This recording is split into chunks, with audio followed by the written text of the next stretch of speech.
Good morning, welcome back. You're watching Daybreak on Citizen Television. We as well welcome your contributions. The hashtag on Twitter is Daybreak. The SMS code is 22422 at Citizen TV Kenya, at Ayub Abdikadir, and later we'll sample your feedback on the broadcast. So the Ministry of Education is mopping up, or has embarked on a mop-up exercise across the country, looking for more than 200,000 learners for grade 7 and 187,000 plus for secondary school across the country, bringing the total to more than 386,000. There ought to have been 1,253,577 grade 7 learners, and the ministry therefore in that exercise says using the chiefs and other methods, including the involvement of the stakeholders, will be looking for the other 200,000 who are yet to report to different junior secondary schools across the country. And in relation to that, the ministry, through the PS Belio Kipsang doctor, has issued this statement saying all field officials are called on to validate all registration data for the 2023 KCPE and point out any abnormal increase in the KCPE candidature against the 2022 Class 7 enrollment. Further continuing, that the ministry officials are also directed to liaise with the State Department for Citizen Services on issues of birth certificate issuance that are abnormal. Any school found to engage in such malpractice must be reported to this office for action, and that is the directive the ministry issued. So in terms of the involvement of the teachers who will be taking through the junior secondary school learners in their respective schools, the commission appeared before the Parliamentary Education Committee chaired by the MP who is here, the Tindret Member of Parliament, and the Chief Executive Officer, Nancy Macharia, said that the TSC has, through verification of personal files, identified 10,833 teachers with the requisite qualification as eligible for deployment to junior secondary schools across the country.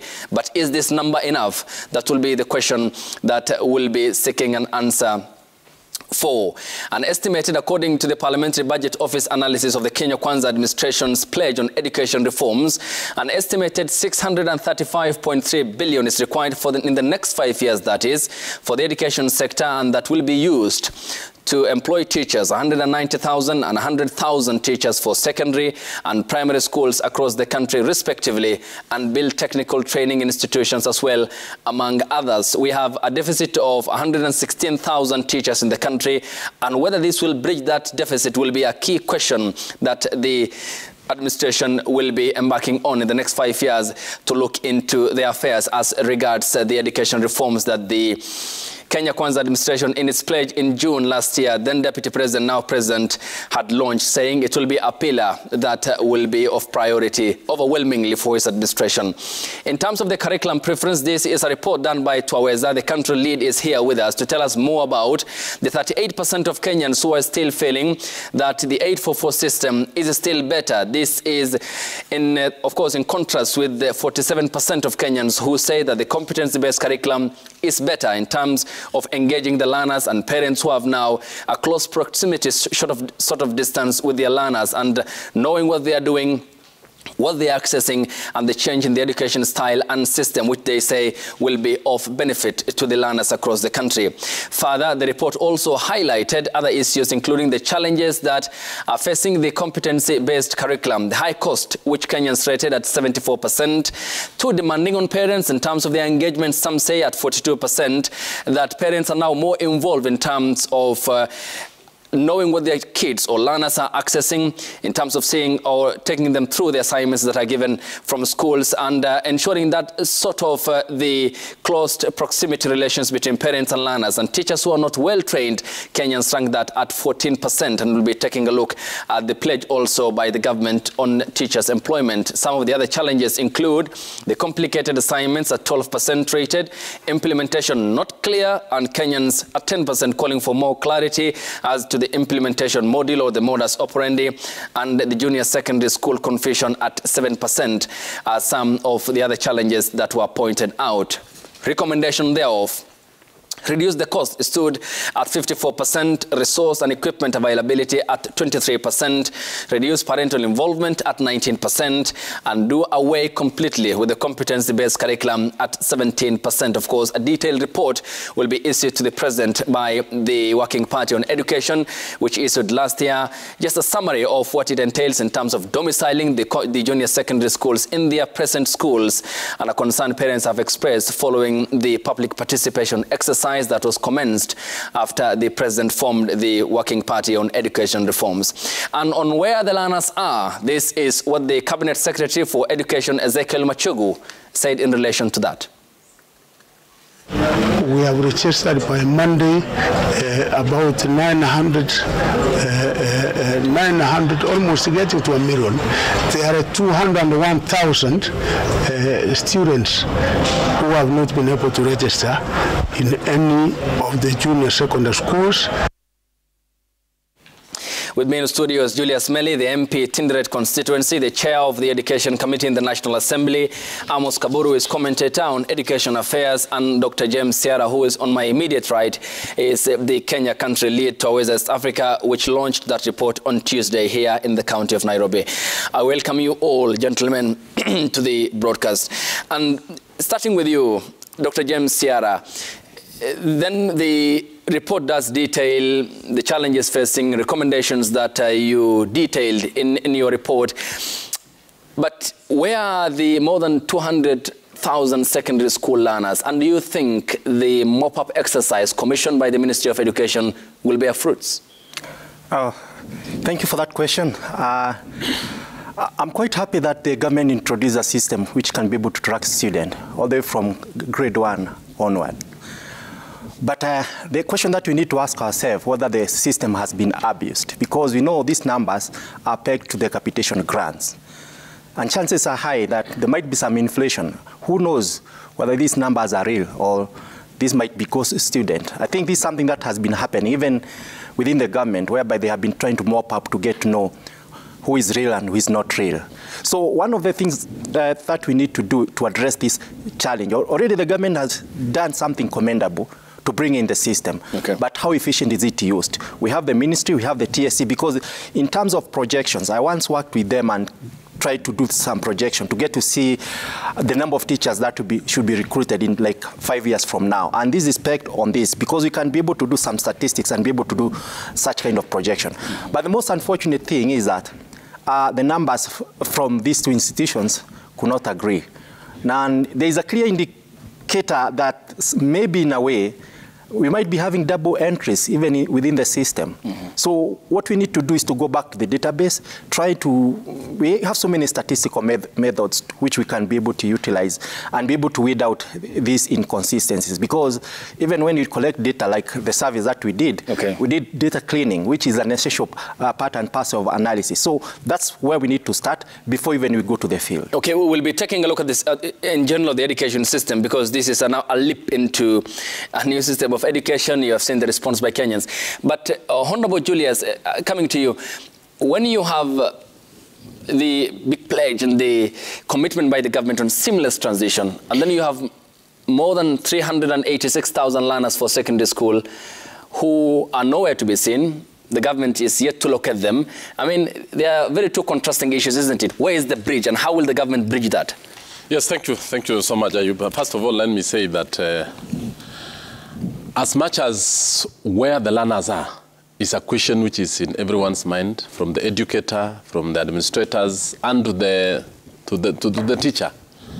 In most cases, a transition process is affected by a number of issues. That the cohort dropout progression rate is affected, first of all, by, in this time, that there is a new education system, which is a novelty in the society, and many of the parents, at times, would fear for the future of their children.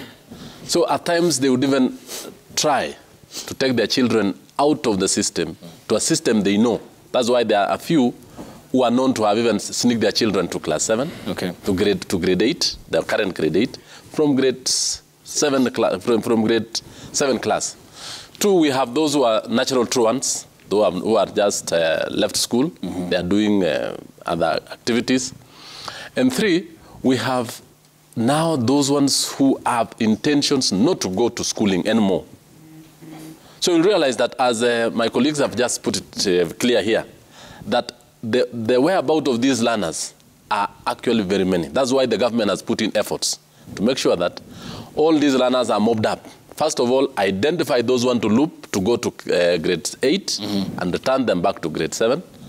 2, identify those who are at home just because of the hard economic times, that they are not able to buy the uniform and be able to go to grade 7.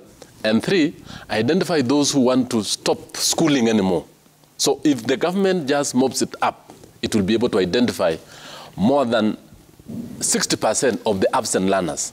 And this is where now the education ministry comes in, that we need to have the quality assurance and standards officers, the chiefs, the DO, the government itself, machinery moving out and mobbing up these particular learners to the classrooms. Okay. That is what the government needs to do. Okay. Yes. And one of the premise upon the Ministry of Education is relying upon, Amos, coming to you, is the National Education Management Information System, NEMIS. But can that data really answer the question? Because there are some who are concerned as to the obvious question of where the learners are, but then does it not reveal, on the flip end, the government's lacking contact with these learners?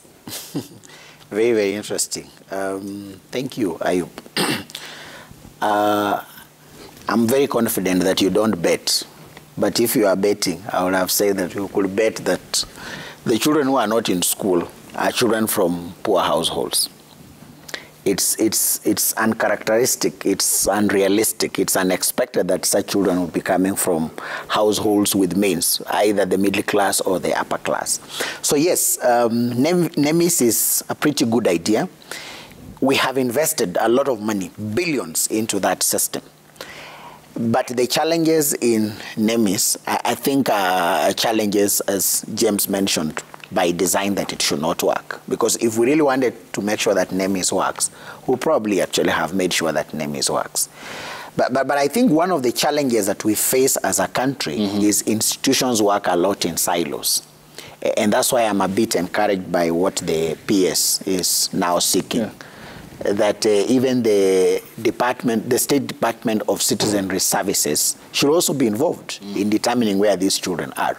Because it's not that we are dealing with the ghost numbers. We are not talking about stones. We are not talking about phones. We are talking about people with unique identifiers, because a human body has so many identifiers. It's not just the biometric, it's not just the finger alone. There's so many types of biometric identifiers that could be used. So there is no way we could just be talking about 486,000 as a statistic. We are talking about real people. So it's, if this system was working, and it should be working, because the simple question is, right from Nyumba Kumi, right to the village elders, even without NEMIS, they can tell you which household has a child, which household doesn't have a child.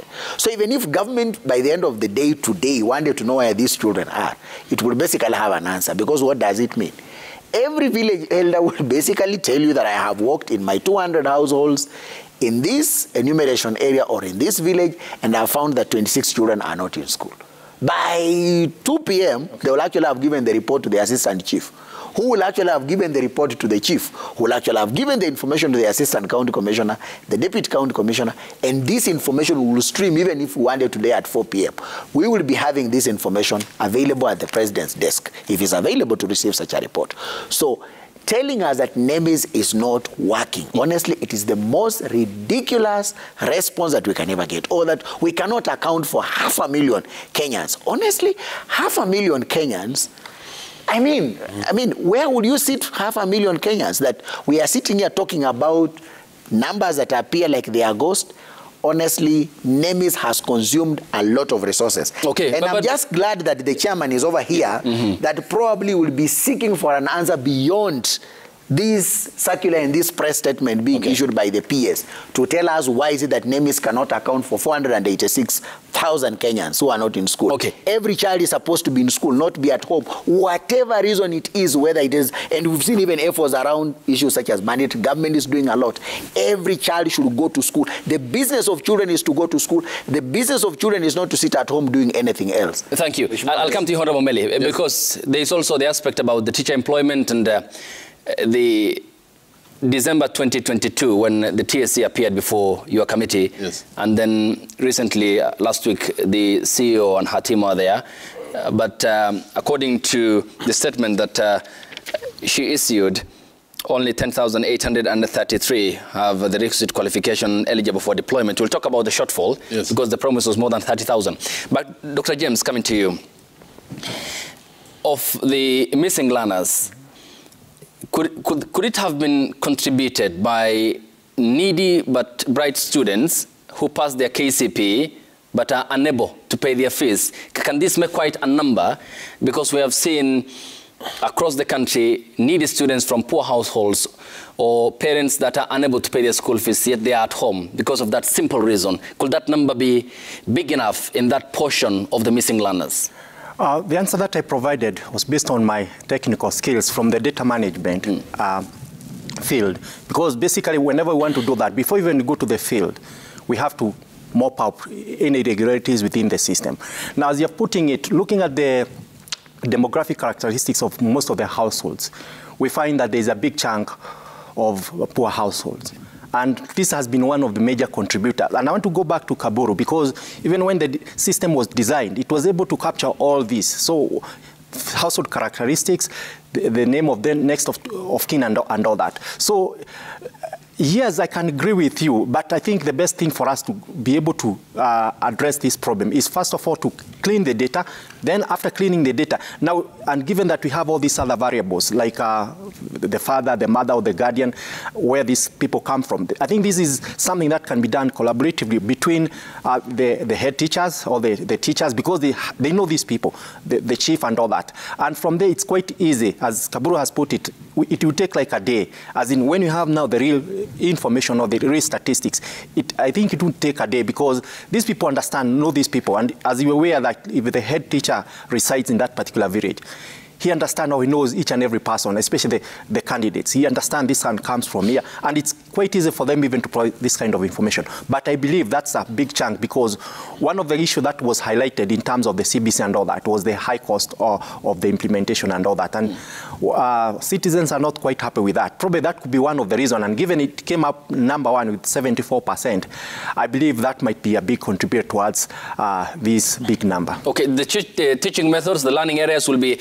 a discussion point. Yes, yes. Let me just weigh in on what Mugo has just, James has just said, that we need to desegregate the numbers. The missing learners in grade 7 and the missing learners in Form 1. Yes. That is the 844. These missing learners, as much as we are relying on the data, we should also rely on the actual figures from the field officers. That's why, as a Committee of Education, we did make it very clear to the PS that, and even the ministry, the fact that he's writing circulars and even issuing them from his office, it needs the field officers, those who monitor and evaluate and move around to actually see the classrooms and the teachers and the students in the classroom. So this issue where you want to say maybe we need to clean the data doesn't come in here or here, or is not here or there. First of all, we need to get the learners. Where are they? The chiefs and assistant chiefs. We have this issue where some schools have introduced fees. That's why yesterday we were very hard on them and said the grade 7 learner needs to walk in the way he was walking into grade 6. Okay. And the government is giving in 15,000 shillings as capitation. So those schools who are charging 9,000, 8,000, all of a sudden, what are they charging? What are they charging? Those are actually some of the impediments that are making these students want to go to school. Two, we also have known cases of some schools aiding students to loop to grade 8 because of some unknown parental fears. So some of these things we need to take them critically, move around, mop everybody up. And I want to agree that as a country, we have a system that runs all the way to the village to the office of the president. And we can identify these people. at the press of a button, because we have the Nyumba Kumi, we have the assistant chief, we have the assistant county commissioner, the county commissioner, all through to the office of the president. We can mob these guys and get them and know where they are. There is an abnormal, maybe if there is an abnormal increase in the candidates in class 7, in grade 8, it should also be identified. It is not something that will take 2 or 3 days. That's why the role of quality assurance and standards officers in the country needs to be enhanced, and they need to be out there looking for these people physically and have them in class. It should not be a discussion that it will be in the offices of senior government officials. Okay. It should be very practical. Okay, government commitment, and this is what the Principal Secretary of the Ministry of Education, Dr. Bello Kipsang, said. He was in Alliance High School. Among the issues that you have mentioned, the raft of other issues that might be a contributory factor to why we have missing learners of 300,000 in grade 7, 186 who are supposed to be joining Form 1. This is what he said this week at the Alliance High School. As at the time that we were making our first week of reporting, more than 85% of our children are reported, which when we look back, this is very good. So as we activate the multi-agency teams to now do mop-ups, we see ourselves within the first 14 days. By the course of the week next week, we should have made sure that every child is in school. Every child must be in school, Dr. Sierra. A government commitment, a seamless transition that it did promise, but we have 15%, according to the Principal Secretary, who have not yet reported. Can this be attained? I think there's goodwill, but now we have some agencies or sectors probably who do not want to make it happen, and probably these are some of the challenges that we need to address.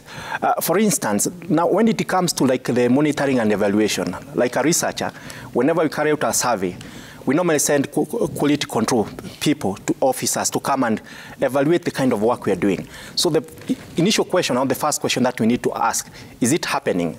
We invest a lot in education, but are we doing monitoring and evaluation to evaluate the system, how things are happening and all that? Because like the way you are putting it, transition is one of the biggest issues that we need to address, as in minimize that number as much as we can. I remember before we switched to CBC, what we had before was 100% transition, of which the government had already put modalities to ensure that we have 100 transition. So now the question is, why do we have like 15% of the students failing to transit to the next level? One, is it because of the cost, which probably might be one of the reasons? Mismanagement of resources. Maybe I'm supposed to transit to a school that is near my home and probably there are no vacancies and all that. So there are challenges which we need to address. But at the bottom line, what we need to know whether these numbers are real or not real. Okay, and in the 38% who said or preferred in your report the 844 system to the competency-based curriculum, of that percentage, does that represent probably, what is the representation of this 38% in terms of the citations, of the challenges?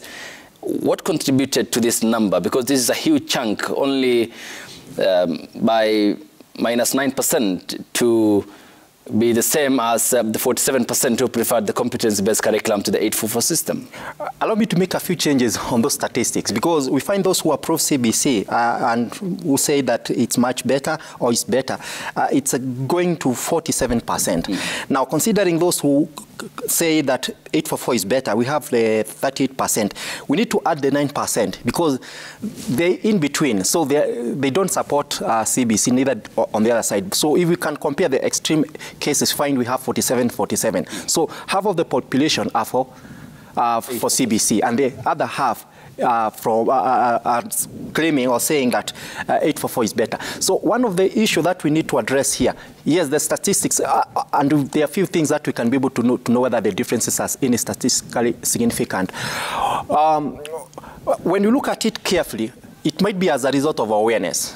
Is the awareness superficial, or there are issues that we need to address? Because probably it's a system that was brought, and one of the issues that citizens said, their participation was quite minimal. They need to be enhanced in terms of understanding how the system runs and all that. Although there are challenges, if they can be able, our institutions can be able to share this information and find even how to incorporate citizens in terms of solving this problem. Citizens can be able to own up this process, of which this is not happening, and this can be one of the ways to be able to address the problem. So we have 50-50. Some are for it, and the other half is against it. Okay, we'll come to the challenges and going forward, your recommendations. Amos, what applies to Peter might not apply to Paul, the differences herein. And for instance, schools in the northern part of the country have been shut for some time because of the insecurity crisis. If in the northern frontier districts, because of the drought situation, schools are still shut, livestock being the economic mainstay, and the severe effect the drought has had on the pastoralism, the pastoralists in the northern part of the country. Then, if this mop-up exercise, which is ongoing, what's the reality of the answers that it can forthcome with? Could it also cite the differences in terms of the regions? Yes, that's true. The whole point is that we assume that we operate a national system of education. But in reality, there is nothing like a national system of education. Every education is very local. And I've said this of late, and people seem to struggle to get what I mean. The reality is that there are contexts in which education is understood, operationalized, and therefore implemented. And this can never be a national outlook. And so when you look at situations such as the areas which you have cited, they are unique. The most unfortunate part is if you use that example, you see that any effort towards realizing an education for such groups, it is not state-backed effort. Provision of education in emergencies in this country is not part of the agenda of how the Ministry of Education has designed education. This will always be an effort of the non-state agencies. And you'll talk about people like Red Cross. I think there are also additional other agencies that are doing what you call education in emergencies. Otherwise, the Ministry of Education, it will be, once there are emergencies, you close schools, you wait for them when they will open, and you come, and there's still no accelerated mechanisms of supporting these learners to learn. At the end of the year, they are still subjected towards the same national examination. So there is little cognizance or little realization that contexts vary. And this does a serious blow towards these children. But this is just one unique feature. As I did mention earlier on, a significant proportion of these children are children who are coming from poor families. And the whole point is that education is not working for the poor because it's extremely expensive. Our design of education is expensive. Our implementation of education is expensive. And the outcomes that we see are basically out of also being extremely expensive. If you want to get any meaningful education in Kenya today, you have to approach it from a private perspective. Otherwise, from a public perspective, education has completely collapsed. Because the point is, if you were to allocate the 1,450 shillings capitation to every child, and you give the teachers that we have, the children are attending the public school which is next to their household, I can assure you that you will never get meaningful results. If today Alliance was a walk-in school, if Kenya High was a walk-in school, that doesn't have to develop an alternative curriculum which it is implementing, for it will never realize the kind of results that it's getting. So in other words, what we're saying is that there is a lot of encroachment of private in terms of education, and not by private providers, but basically public schools themselves have converted themselves to become private schools. You look at boarding facilities in this country, they are purely a private enterprise because government does not pay for boarding. It is parents who pay for boarding. Thank you. It's parents who pay for transport. It's parents who are paying for learning materials. And yet, government is allocating a lot of resources, more than 580 billion, yet we can't see results. We are keeping on complaining. Teachers perhaps are not properly trained. Perhaps teachers are not doing their work. But the same teachers who are working in the private space and still getting results. So we must go a little bit back to ask ourselves, how do we configure or how do we design an education that can work for 70% of Kenyans? Otherwise, if we continue this way, we're never going to witness inequalities in education the way we are seeing them right now. And in another 5, 10 years, 20 years from now, we will be asking ourselves, where did the rain start beating us? But it started beating us the moment at which we normalize and institutionalize privatization of education. Thank you. In this country. You mentioned the capitation. I'll come to you, Honorable. 1,400? And 50 for children in primary school. Okay. And I just like to finish up on it. Okay. There is a real question that Mheshimiwa even raised over here. Children who are walking to school in grade 6 last year, they have just gone to the same primary school. Nothing has changed. They are in the same classroom with the same teachers. Their parents are still buying uniform. Why would you make these children again to start paying 9,000, to start paying 10,000 shillings? So honestly, something is not right. That's why it's good that oversight is over here. It can ask some of these hard questions. Why are we making education super expensive for the poor? Thank you. Don't we want the poor in this country? Thank you. Honorable Meli, yes. He says 1,450. Yes. And we are 23 years, not 21 years since the NAC government of Mwai Kibaki free primary education. Yes. It then gave every pupil then, the Kibaki administration, the late president, 1,370. So there seems to be no much increment. Yeah, I want to agree with the sentiments of Kaburu to some extent. But first of all, I want to say that education is a national program. And why are we saying it's a national program? It's a program because of the curriculum. The designs, the teachers, the content is done across the country. No region in this country has a different curriculum. No sub-county has a different curriculum. But the stakeholders, the participants, are quite many. From the religious organizations, the missionaries, the church-sponsored schools, we have the Islamic-sponsored schools. All these are actually the participant in the provision of the schooling system. We also have the individuals, the private individuals. They also do provide education. So government plays the collaborative role where it brings all the players together.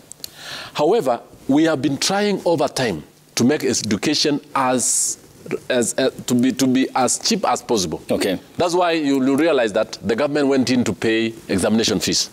We are also talking about non-payment of fees in the grade 7 classes. And we are very categorical as members of parliament that any school charging this, the Ministry of Education and Teacher Service Commission should take action on those particular teachers. Two, even the uniform thing, or what schools are charging very expensive uniforms. Okay. And even directing parents to go to certain shops to buy uniforms. That's quite not in order. I just want to say that for schools to make sure that education, or for the country to make sure that education is affordable for all, first of all, why do you pay 1,450 for a learner for a whole year in grade 4, and you think that it will suffice to buy everything? That's why as a committee we did talk to the government and said the best thing is move that figure to around 6,000 shillings. I saw the figures you put on the board. Yes. That in the next 6 or so years, it will be very expensive to run the government will need around 600 billion. One of the things that is making this to reach 600 is that some of the recommendations we made. When you are paying 1,400, what Kibaki paid about 20 years ago is not quite reasonable. That's why we are saying pay a reasonable capitation so that the schools can be able to buy enough chalks, buy the necessities, be able to run a school system that is sustainable. I know we are in hard economic times, but this one can be done on face level. It can be faced.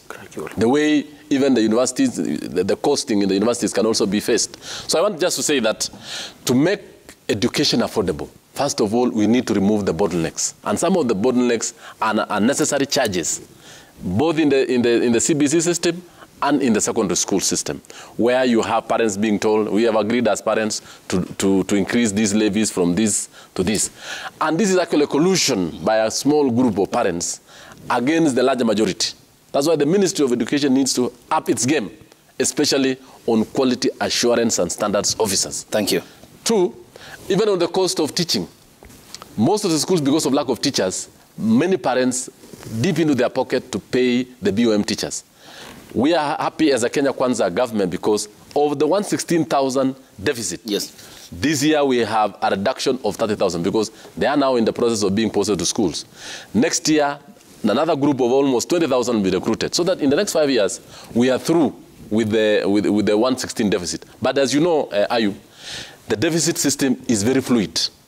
because of increase in population, because of introduction of the new curriculum in the 844, you'll realize that the deficit, the teacher deficit might even go to over 200,000 if you just look at the curriculum designs that we have. Thank you. So you'll realize that for this education to be very cheap, the government needs to come in almost on a Marshall Plan, increase the number of teachers, build the classrooms, make sure the mop-up of the learners are actually done by the administrators. Thank you. Could I just make hang on. We need to embark on a break and then come back. Dr. Sierra and Amos, I'll question you on whether this will lead to stratification of the Kenyan society in the context of education, because that money has to buy bundles, maintain gadgets, pay the experts, and we live in an era where technology is now into the education system in the country, owing to what we have now as the competency-based curriculum. I'll continue taking your account when we get back from the break. Amos and Dr. James Sierra, as well as Julius Mele, who is the Member of Parliament, Chenreth constituency, and as well the Chairperson of the Education Committee